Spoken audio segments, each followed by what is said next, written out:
Show it, show out, grr, back out, pull up. Anyways, I'm doing my first Apex full card review. Don't expect me to put much effort into this one. This is a very underwhelming event. Let's start with the first fight on the card. You got Talita Alencar versus Ariana Carnelossi. I'm gonna real. I'm gonna go with Tati. I'm gonna go with. I'm gonna remember what I picked, bro. I remember I put my picks on Tapology, but let me see what I picked. Because I'm gonna be real, I really do not know who I picked for this, and I think if I remember who I picked, then I'll have a reason. But so far, I don't have a reason. Yeah, okay, so I picked Talita Alencar. Alencar looked decent in our last few fights. I'm gonna be real, this is a bottom of barrel kind of WWMMA fight. But I will say one thing. She has looked pretty good in a lot of her fights. She lost to Stephanie Luciano, who's not even that bad, to be honest. And apart from that, that's like what her only loss. So she looked good. She had Pierre Rodriguez. Not Pierre. No, Ariana Carnelossi doesn't really look that good. I think she lost to Luby Caldinez.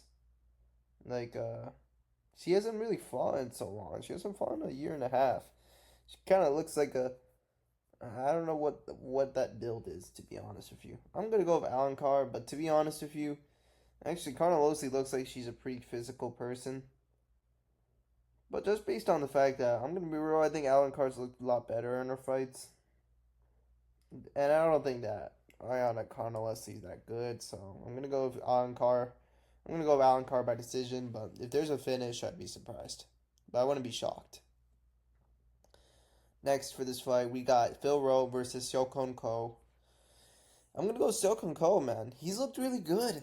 He's looked really good in a lot of his fights, and he's been on a huge win streak. He just got a dominant win against Oban Elliott, who's actually a pretty good prospect. I'm gonna be real. Now Phil Rowe, he's been on a bit of a like a twist and turn kind of career. He's good and he has some decent wins, but to be honest, you from the Angelusa fight, he was getting controlled heavily by Angelusa, and I think that Seokon Ko is a really good wrestler. He's really good at like bringing the fight to the ground and keeping top control, and he's really strong at the ground and pound.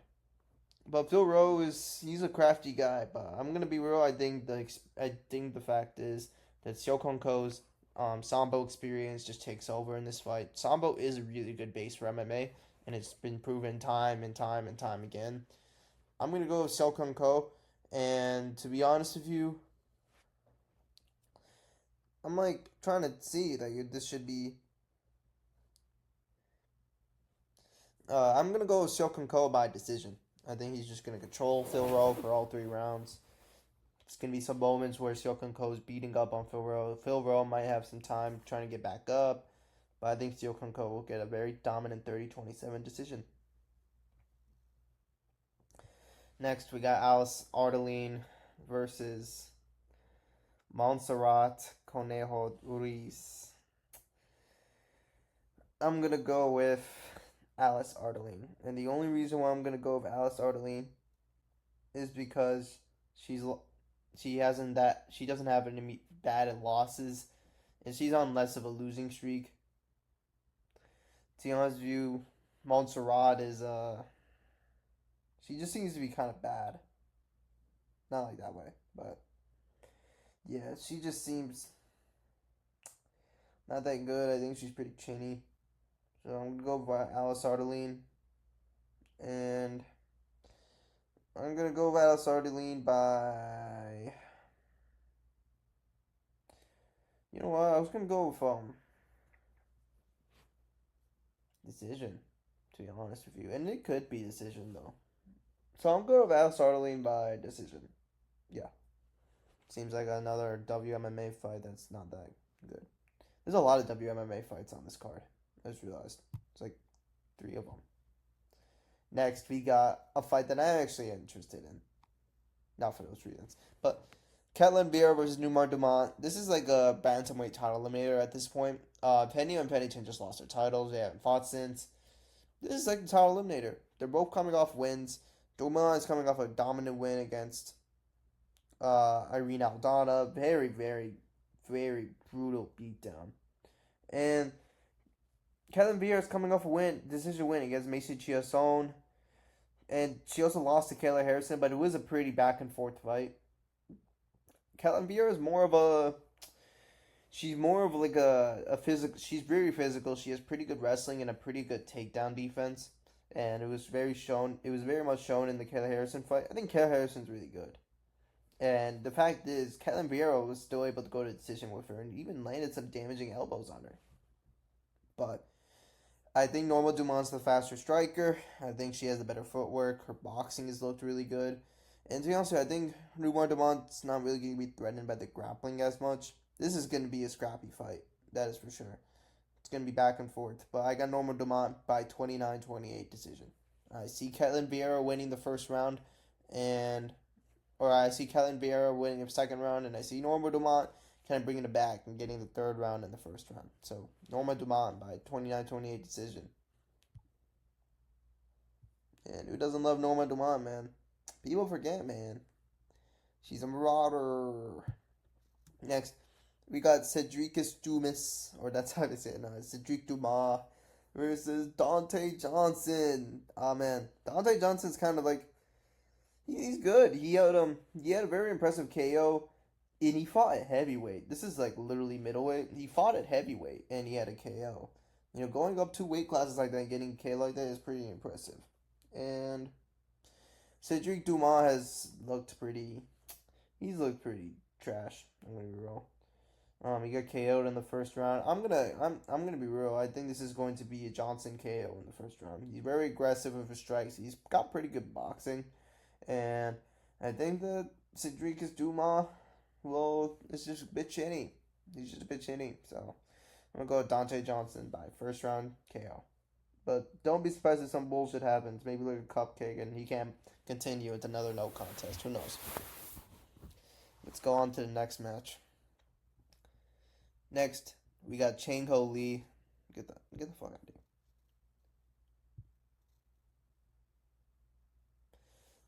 Chang Ho Lee versus Timmy Kwamba. Now, Timmy Kwamba is a favorite in this fight. He has a KO win against Roberto Romero, that one guy. And he looked pretty good. He lost to Balaji Oki and Lucas Almeida. Chang Ho Lee has looked impressive in all of his fights. And I mean, it just kind of he's had a pretty good record, but he has a decent record. To be honest with you, his wins don't look that impressive. And he has a win against Long Zhao, Caltavius Romeus, but his wrestling is really good. Chang Ho Lee's wrestling is really good in this fight. And it's weird he's kind of the underdog. But honestly, I'm going to go with Lee. And you know what? I'm going to go with Lee by KO and TKO. I think he's going to dominate Kwamba on the ground. And get the TKO. Because I think his ground and pound is really good. And it's really dominant. He's really strong when it comes to getting that top mount, raining down hell. And I think Timmy Kwamba is just not going to be able to handle it. So, yeah. Next, we got the feature prelim. Billy Alicana versus Kevin Christian. I'm gonna be real. I'm going with Alicana by decision. I think Alicana is actually strangely decent for a prospect. And Kevin Christian's looked pretty good in a lot of his fights. He had a submission on the Dana White's Contender Series last year. But Billy Alicana, he got a win against Ibo Aslan. Very boring win, to be honest, but he did do more. And his most recent loss is to Bogdan Guskov by submission, where Bogdan Guskov was getting controlled for most of the first round. And even Billy Alicana was able to latch up a good submission. He's really good on the ground. I don't think Kevin Christian's going to get a sub here. And I think Billy Alacana is going to be able to get a grimy kind of decision win. A lot of decisions on this card. But, yeah, I think it's going to be a Billy Alacana decision. I think the striking is going to be very hard to watch. I'm going to be real. I think they're going to be not doing much on the feet. But it's going to get scrappy. And I think Billy Alacana is going to be able to take Kevin Christian down pretty easily. So, yeah, I'm going to go Billy Alacana by decision. But you can always watch out for the fucking submission as well. That could happen. He's really good at latching up the body triangle and getting the submission. And he did that against a very high quality opponent. So yeah, that could happen. But I'm gonna go with Billy Alacana by decision. Next, we're on the main card. Wow, look at the main card. It's all fucking stacked. Yeah. I'm gonna be real. This is I'm gonna be, the first two fight the last two fights of the card are actually pretty good. They're pretty good bangers. Like a lot of these fights are bangers, but like come on. You got Daniel Frunza on the fucking main event. I mean main card. But let's go over Alan Nascimento versus Cody Durden. Um I think Nascimento was supposed to fight Rafael Estevam, but now he's fighting Cody Durden. Um I'm gonna go with Alan Nascimento by submission, and I'm gonna go with submission in the first round. I Cody Durden, he's gonna be a lot more. He's gonna be a lot less prepped for this fight. He's only taken this on a couple weeks' notice, and he's been submitted by so many people, especially people who aren't as much of a submission artist. And I think Alan Nascimento, he's looked good. He beat Jafal Filho, out grappled him. Carlos Hernandez, good win. Jake Hadley, a good win. He had a split decision with Tagir Ulu and Bekov. He's pretty good. And he trains out of shoot the box. So I'm thinking Nascimento will be standing on the feet for a few seconds. Then he'll shoot for a takedown. I think he'll get the takedown against Cody Durden. And I see him getting a submission in the first round. So, yeah. Sorry if I'm really tired and I don't want to do this. I really don't, but I want to get a video out. Next, we got Charles Radke versus Daniel Frunza. Now, this is kind of a layup for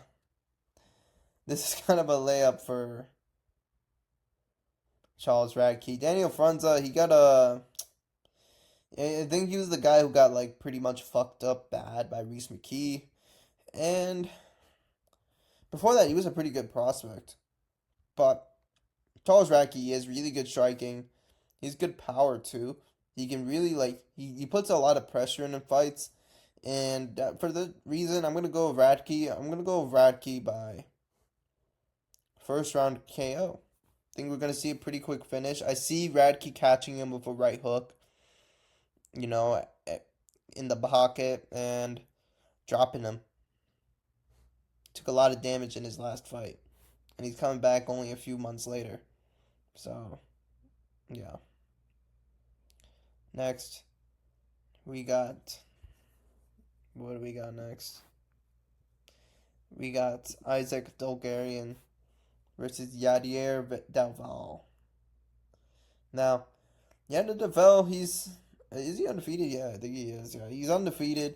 Coming off a very impressive submission win against Connor Matthews. Connor Matthews, he was a pretty good opponent for him to have on his debut. He's looked impressive in all of his fights. And Dolgarian is the guy who lost to C-Rod. He's the favorite in this fight. I'm gonna be real. I think Delval is pretty good. And he has the size advantage. I'm gonna go with Delval, but I see this being a decision. I'm gonna be real. I see this being a decision. I think Delval is gonna have success with the takedowns and be able to control Dolgarian. And Dolgarian's tough. This man is really tough. It's not a joke. Sorry. But I think Delval is gonna be doing really well with the takedowns. His boxing is pretty good. And yeah, I see it being a decision.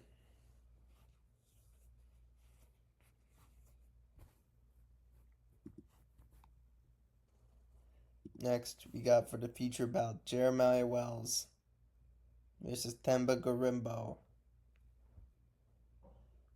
Now, I'm gonna go with Themba Gorimbo. He's looked good. He has a win over Ramiz Brahmahmaj, who is actually that is a well aging win. Brahmahmaj has been putting on some good fights, and he has a win against Takashi Sato and Nico Price. He hasn't fought in more than a year. He lost to Vicente Luque by submission, but I remember he took that fight on like 1 week's notice. I think the fight was supposed to be Luque versus Diaz. Nick Diaz was supposed to come back, but I don't know what the fuck happened with that fight. Nick Diaz was literally going to come back in 2024. He pulled out of the fight. And yeah, I just haven't heard anything since. I mean, obviously, I don't think that Nick Diaz is going to come back, but it's fine. I'm going to go with Themba Gorimbo. I'm going to go Gorimbo by decision. He kind of puts the pace out there. He has pretty good grappling. His striking pace is really good, too. I think he puts a lot of pressure on his opponents. And seeing being like a 29-28, Themba Gorimbo decision. 30-27 in there as well. Next, we got Waldo Cortez Acosta versus Ante Delija. Now, Ante Delija has looked really good. Really good. And you know what? I'm going to say it. Waldo Cortez Acosta has looked pretty good. He was on a pretty good win streak. He had a win against Arlovsky, Despain, and then Mindspan, and then Sergey Spivak. And he had a pretty good showing against Sergey Pavlovich where he was getting hit with some bombs, and he just seemed to be able to take them. And it's weird because he's the favorite against Ante Delija. I'm going to be real. I think Ante Delija is a good underdog pick. If you want to go over an underdog pick, you got to go with Ante Delija, man. And I'm going to go with Ante Delija by KO in the second round. I think Waldo Cortez will I think Ante will make his reads. He'll be able to. And here's the thing, though. He has like a lot of fights where, he KO'd Margin Tybura in the first round, and we've seen him go 3 rounds. He's seen him go 3 rounds. He got decision wins. He's not like a Tom Aspinall kind of thing. People kind of see him like Tom Aspinall. He's not really. I think he's pretty well rounded. This is gonna be a hard fight. Waldo Cortez Acosta is tough, but I'm gonna be real. He was getting He was getting hit badly by Pavlovich, and I'm gonna be real. Pavlovich could have finished that fight so many times, but I felt like he was just kind of holding himself back. He didn't want to just go in there and try to chase the finish. Ante Delija will be chasing that finish, and he has faster hands than Pavlovich, in my opinion. Faster boxing. I think his 1-2 is really crisp, and I see Waldo Cortez Acosta getting dropped by Ante Delija in the second round with a crisp 1-2. I think he's going to take some shots. I think he gets dropped in the first round, and then second round, I think Acosta gets dropped in the second round, and then by a 1-2. Yeah, I think Delija will have the ground game understanding to be able to finish on the ground. So I see Delija getting a TKO in the second round. Next, finally, for the main event, we got Steve Garcia versus David Onama. And this is a closer fight than people have it. And this is a pretty good showing. Both of these guys are on good win streaks right now. David Onama is pretty good. He's pretty good, man. But Steve Garcia, let me tell you, this guy has looked so good in his last few fights, man. He has KOs over Chase Hooper, Kyle Nelson, Song Won Choi, Mel Costa, and like a lot of these other guys. He literally beat the shit out of Calvin Kattar, too. And I think people kind of just forget about that performance. They think Kattar's washed. I mean, Kattar is washed. But he beat the shit out of him. And he has really fast hands. I think his footwork and his feints and the way he kind of strikes unorthodox makes it really hard for people to make reads and be able to get started on him. Because they know if they get started on him, he'll fight back. He'll fire back. And a lot of those times, those right hands could sleep you instantly. David Onama's kind of a kill or be killed kind of fighter. He gets in a lot of wars, a lot of exchanges, and he's never been knocked out. But I'm gonna be real. He had a very dirty, sloppy fight against Nate Landwehr, and it caused him to lose that fight. And he gets in a lot of exchanges, and I just don't see that working well with Steve Garcia. I think Steve Garcia is going to get an early knockout here. I think he's going to get a knockout in the second round. I'm gonna go for that. Steve Garcia is really good, and he's one of those contenders that people are not really looking at right now. There's Gene Silva, there's all these other contenders that are being hyped. Steve Garcia is a good one. And you know what? If he gets a win, I say give him like a top 7 opponent because he's on a huge win streak right now. And before this, he was on a 5-fight KO streak, which was actually really insane. And he trains out of the Greg Jackson's academy with John Jones and all those guys. He's looked really good in a lot of his fights.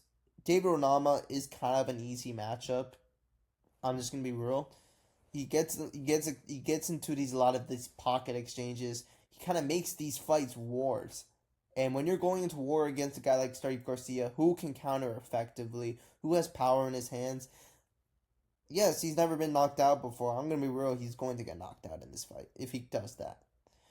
Now, I do see David Onama maybe using that wrestling game like he used against Giga Chikadze, but I'm going to be real, I think Giga Chikadze's takedown defense is horrendously bad.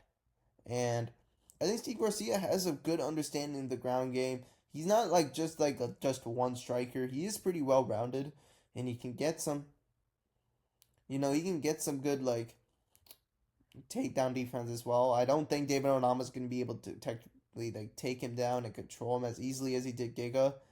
So, and he was there. I think Steve Garcia would have knocked out Giga. I'm going to be real.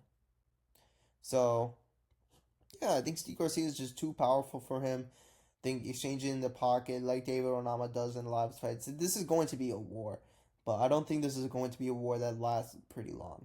I see Steve Garcia getting the second round TKO. It could happen first round. That could happen. He could get a first round KO, and if he gets a first round KO against a guy like Onama, that's huge. But I don't see this fight lasting long. I'm going to second round KO. I think Onama's pretty tough, but I think if Garcia starts making his reads and he starts putting the pressure, I think he's going to find that shot that hurts Onama really bad, and he's going to be able to get the finish. So I'm going with second round KO against Steve Garcia. Anyways, that's all. I'm going to be real.